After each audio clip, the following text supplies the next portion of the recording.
सबको नमस्ते। सारे मीडिया इतने शॉर्ट नोटिस पे आए तो हम India ice hockey men's team के कुछ कंसर्न थे पिछले एक महीनों से। तो हम जो है सिलेक्टेड इंडियन मेंस टीम जो एशियन विंटर गेम 2025 के लिए सिलेक्ट हुए हैं, तो जो हरबिन चाइना में हो रहा है फरवरी की महीने में। तो हमारे इश्यूज ये था कि आइस हॉकी के कंटेंजन स्पोर्ट्स मिनिस्ट्री की तरफ से कैंसिल और डिक्लाइन किया गया है अप्रूवल का। तो वो हमारे लिए बड़े कंसर्न की बात है, और पूरे लद्दाख के अवाम के लिए, क्योंकि 80% जो खिलाड़ी है लद्दाखी है। और आपको सबको मालूम है कितने शिद्दत से आइस हॉकी की गेम को लद्दाख में खिलाया जाता है, लोगों की तारीफ मिलती है। तो उस हिसाब से आने वाले बच्चों के लिए भी एक बदकिस्मती या डिसअपॉइंटमेंट कहेंगे। तो इसी के साथ साथ इसी इशू को लेके अभी हम 10 दिनों से लेफ्टिनेंट गवर्नर साहब, एमपी साहब, एलएसडी सीसी साहब और कारगिल और sports secretary and chief secretary से भी मिले हैं। मैं उन सब को धन्यवाद कहना चाहूँगा, क्योंकि सब ने अच्छे रिस्पॉन्स के साथ मिनिस्ट्री से बात करवाया। तो उस हिसाब से ये मिनिस्ट्री को हम लद्दाख के अवाम और सिलेक्टेड इंडियन टीम्स की तरफ से ये रिक्वेस्ट करना चाहूँगा कि अपने ये निर्णय को आप रिकंसिडर किया जाए। और दूसरी तरफ पिछले 4-5 सालों में जब खेलो इंडिया विंटर गेम्स के इनिशिएटिव लिया गया है प्रधानमंत्री नरेंद्र मोदी जी द्वारा, तो उसके तहत जितने यंग बच्चे विंटर स्पोर्ट में जुड़ रहे हैं, हालांकि नेक्स्ट खेलो इंडिया भी आइस हॉकी का गेम लद्दाख में ही शुरू हो रहा है, सब खिलाड़ी भाग लेते हैं।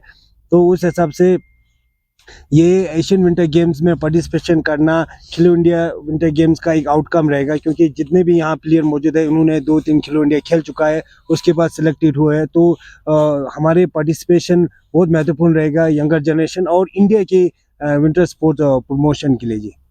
तो इसके बाद मैं अपने साथी मुस्तफ़ा को निवेदन करूँगा कि वो टूर्नामेंट स्ट्रक्चर के बारे में। जूलियस हमाला, तो मेरा नाम मुस्तफ़ा है और मैं भी इसी टीम का एक पार्ट हूँ। तो मैं आपको थोड़ा टेक्निकल पार्ट बताने जाऊँगा।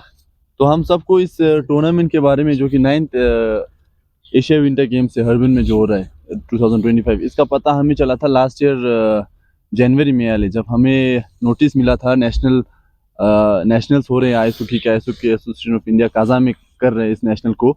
तो इसी नेशनल और खेलो इंडिया के बेसिस पे टीम का शॉर्ट लिस्ट बन रहा है बोल के याले। तो हम सब ने पार्ट लिया, उसमें बहुत सारे खिलाड़ी थे, सबका ड्रीम था कि मतलब इस टीम में नाम आ जाए, तो उसी के साथ इसी साल हमें ये पता चला जो 8th विंटर एशिया गेम्स था, उसमें 16 to 20 टीम्स आते थे पहले। तो इस साल उन्होंने क्या कर दिया, ये एशियन ओलंपिक कमेटी ने उसको नंबर को कम करके 12 टीम्स को बना दिया याले।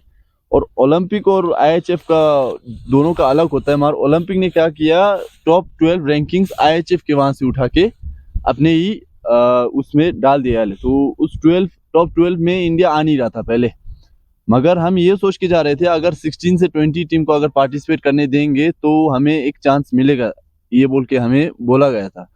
तो बाद में पता चला only 12 teams will be eligible for the tournament. All of a sudden किस्मत बोलो आप कुछ भी बोलो, 2 टीम ने विड्रॉ कर दिया। पॉलिटिकल इशू जो भी हो याले, उन्होंने विड्रॉ कर लिया। तो इंडिया और मकाऊ को एंट्री मिल गया याले। इसके पीछे फिलीपींस भी था, हमारे इंडिया को मिल गया ये अपॉर्चुनिटी। क्यों मिला? क्योंकि आईएचएफ को भी पता है इंडिया ऐसा पार्ट, जैसे साउथ ईस्ट एशिया में बहुत सारे जगह है जहाँ पे हम खेलने जाते हैं और वो लोग हमसे जीतते भी है, मगर उनका आइस हॉकी कल्चर और हमारा ice hockey culture totally different है। हमारा आइस हॉकी कल्चर पूरा नॉर्थ अमेरिका जहाँ से आइस हॉकी आया है वैसा ही है, जो लद्दाख का कल्चर है आइस हॉकी का वैसा ही, नेचुरल गेम है। तो आईएचएफ ने ये सोचा, ये एशियन ओलंपिक ने भी ये सोचा, उन्होंने भी कुछ सोच समझ के ये चांस दिया दूसरे चीज़ों को देख के। मेंस टीम नहीं खेल रहा, कोई बात नहीं, वुमेन्स टीम खेल रहा है, यहाँ पे प्रोग्राम्स हो रहे हैं, यहाँ पे ग्रो कर रहा है एकदम से हॉकी, बहुत सारे प्लेयर्स है यहाँ पे खेलने वाले, वो सब देख के उन्होंने कुछ भी देख के उन्होंने दे दिया एंट्री वाले आइस हॉकी इंडियन टीम को। अभी उसी के साथ जो ये फॉर्मेट होता है टूर्नामेंट का याले, तो इसमें 12 टीम है टोटल, सॉरी 14 टीम से याले टोटल। तो उन 14 टीम में से जो टॉप 6 है वो तो सीधा क्वार्टर फाइनल खेलेंगे याले। तो ये फॉर्मेट है, आप सोचो कितना सोच समझ के उन्होंने बनाया है। जो टॉप 6 है वो सीधा क्वार्टर फाइनल खेलेंगे, और जो दूसरे रिमेनिंग नीचे के 8 टीम्स है उनको 2 पूल में डिवाइड कर दिया है 4-4, और उन 4-4 में से जो पॉल 2 दोनों का टॉपर होगा वो दोनों 7th और 8th रैंकिंग खेलेंगे और उनको भी क्वार्टर फाइनल में चांस दिया जाएगा। अब हमारे ग्रुप में हमारे साथ है तुर्कमेनिस्तान, हांगकांग और मकाओ। मकाओ का जैसे मैं एक ये 2017 का एक टूर्नामेंट था जिनमें चंबा ग्यालसन और भी प्लेयर्स हैं यहाँ पे, कम से कम 12 प्लेयर जो पहले खेल चुके हैं उन्होंने पार्ट लिया था, और 2017 में इन्होंने मकाओ को उस टूर्नामेंट में हरा के इन्होंने सिल्वर मेडल जीता था। यानी फाइनल ऑलमोस्ट 3-0 तक जीत रहे थे लास्ट पीरियड तक, तो लास्ट में टेक्निकल फाउल हो गया और मतलब हार जीत तो होते रहता है गेम में, तो फाइनल हार गए, फिर भी सिल्वर मेडल लेके आए। तो पोटेंशियल आप देख सकते हो मतलब लद्दाख के प्लेयर का या इंडियन प्लेयर का। मगर इसी के हिसाब से हमारे को बोला गया लास्ट टाइम पे, तो इसका जो ये प्रिपरेशन है वो तो पहले से चल रहा था। पहले ये नहीं था कि मतलब तुम 20 हो तो तुम 20 ही जाओगे, बहुत बड़ा लिस्ट था इसमें, और भी प्लेयर्स थे, सबको इधर उधर मतलब एक्सपोजर के लिए भी भेज रहे थे, बीच बीच में दुबई भेजा गया देखने के लिए, इसी की तैयारी के लिए सब कुछ। तो लास्ट मोमेंट पे ये पता चला स्पोर्ट्स मिनिस्ट्री ने कि मतलब ये डिक्लाइन कर दिया। तो रीजन था we don't have a ranking in Asia and in world, दोनों में हमारा कोई रैंकिंग नहीं है। तो रैंकिंग का तो ये है जितना मैच हम खेलेंगे और जितना मैच हम जीतेंगे उस हिसाब से पॉइंट मिलेगा और हम रैंकिंग में ऊपर जाते जाएंगे। अब ऐसा है नहीं कि मतलब मकाऊ से हम बहुत ही बुरा हारेंगे, ऐसा कोई बात है नहीं याले। उनका रैंकिंग इसलिए है because they have a functional ice hockey stadium, तो वो हर साल खेलते बैठते हैं, वो फ्रेंडलीज करते हैं, वो मैचेस करते हैं, तो इसलिए उनका रैंकिंग ऊपर जा रहा है याले। लेवल दोनों का सेम है, we are not at zero, we are somewhere, बीच में कहीं है हम भी। तो उसके बाद जब रैंकिंग का पता चला तो हमारे मतलब यहाँ पे भी हमने सबसे बात किया, हेल्पफुल सबने हेल्प किया। मगर सोचने वाली बात ये है जो दूसरे स्पोर्ट्स में जा रहे हैं आइस हॉकी को छोड़ के, मैं उनके खिलाफ नहीं बोल रहा, जो दूसरे स्पोर्ट्स खेलने जा रहे हैं उनका भी अगर रैंकिंग चेक करोगे आप, हमारे ऐसा हेल्पफुल ऐसा होना चाहिए कि मतलब हमारे बच्चों को नहीं भेज रहे, क्यों नहीं भेज रहे, रैंकिंग नहीं है तो दूसरे स्पोर्ट्स का क्या रैंकिंग है, क्या है, क्या वो लोग 100% मेडल लाएंगे? ऐसा तो है नहीं। ओलंपिक्स का भी आप हिस्ट्री देख लो, यहाँ से 100-200 एथलीट जाएंगे तो 1-2 मेडल ही आता है वापस, मतलब बाकी सब वेस्ट है। ये वेस्ट, ये तो कुछ हार जीत तो होते रहता है स्पोर्ट्स में, वो तो बात की बात हो गई। पहले हमें अगर कल जाएंगे हम जाके हम जीतेंगे, इतना भी कॉन्फिडेंट है, जीतेंगे हारेंगे वो तो पार्ट है गेम का, कुछ तो सीख के आएंगे। अगर जीत गए फिर पॉइंट्स मिला, फिर रैंकिंग ऊपर आएगा, रैंकिंग तो उसी तरह ऊपर आएगा एकदम से, ऐसे ही नहीं कि मतलब अच्छा लद्दाख में इतना ऐसो की टूर्नामेंट हो रहा है इनको रैंकिंग ऊपर कर दो, जब तक हम खेलेंगे नहीं।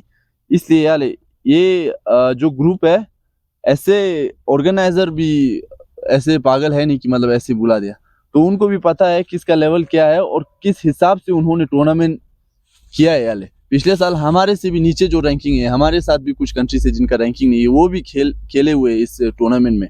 तब 16 से 20 टीम होती थी और 3 डिवीजन करते थे, वो अलग अलग 3 डिवीजन। तो टॉप डिवीजन में मेडलिस्ट जाते थे जिनका मेडल आने का ज्यादा है, और नीचे वाले में भी मेडल आता था हमारा, वो काउंट नहीं होता था। जैसे ओलंपिक में हमारा काउंट होता है, India got 3 medals 4 medals 5 medals. अब नीचे डिवीजन में जो जीत रहा है that is good for him, वो ऊपर आ जाएंगे अगले साल, मगर उनका मेडल काउंट नहीं होगा। उससे नीचे एक डिवीजन होगा, उसका भी ऊपर आएगा मगर वो काउंट नहीं होगा, यानी ऊपर नीचे होता रहेगा रैंकिंग। अभी इस साल उन्होंने टॉप 12 कर दिया, टॉप 12 में भी राउंड रोबिन कुछ नहीं है, ग्रुप वुप, टॉप 6 को तो ऑटोमेटिकली क्वार्टर फाइनल मिल गया। जो नीचे के 8 टीम्स है उनको 2 ग्रुप में डिवाइड कर दिया है, और टॉप 1 दोनों ग्रुप्स के टॉप टीम्स जाएंगे क्वार्टर फाइनल में। तो ये बहुत अच्छी तरह IHF ने और ओलंपिक एसोसिएशन एशिया ने बहुत अच्छी तरह इस टूर्नामेंट को चलने का इन्होंने बहुत अच्छा वो फॉर्मेट बनाया है याले। तो मुझे नहीं लगता इसमें कोई गलती है या टीम को ना भेजा जाए। मैं तो चाहता हूँ दूसरे आने वाले बच्चों के लिए भी ये बहुत बड़ा बूस्टअप हो गया याले, क्योंकि हमारा जो ब्लूप्रिंट है लद्दाख के आइस हॉकी का मिशन 2042, अभी ओलंपिक बोलने से सीधा ओलंपिक तो हम खेलेंगे नहीं याले, नीचे से ही हम शुरू करेंगे। ये तो नीचे भी नहीं है, दिस इज समवेयर बीच में क्या है, ये तो ओलंपिक के बाद दूसरा सेकंड टॉप टूर्नामेंट है। तो मुझे लगता है this will be the good start for whole hockey community in Ladakh also, in Himalaya also, and all over India also. क्योंकि सबको पता चलेगा वी आर गोइंग समवेयर।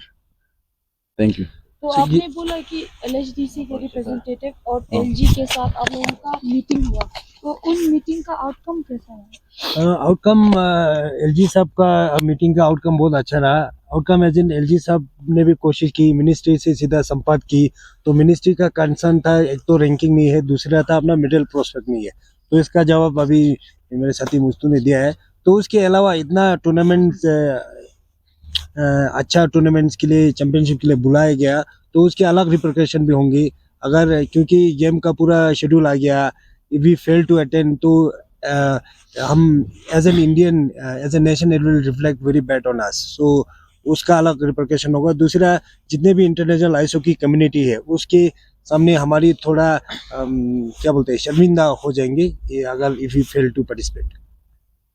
बाकी एमपी साहब का भी से भी हमने मुलाकात संपर्क की फ़ोन कॉल पे, एमपी साहब ने भी पॉजिटिव रिस्पॉन्स दी, उन्होंने भी मिनिस्ट्री से जुड़ने की कोशिश भी की। इस प्रेस कॉन्फ्रेंस के थ्रू हम ये रिक्वेस्ट करना चाहते हैं मिनिस्टर को, क्योंकि आपका डिसीजन को रिकन्सिडर किया जाए, और क्योंकि 12 दिन ही बचे हैं, 3 फरवरी से हमारा मैच भी शुरू हो रहा है, उसके मतलब 28-29 जैन को हम ले से निकालने की होगा।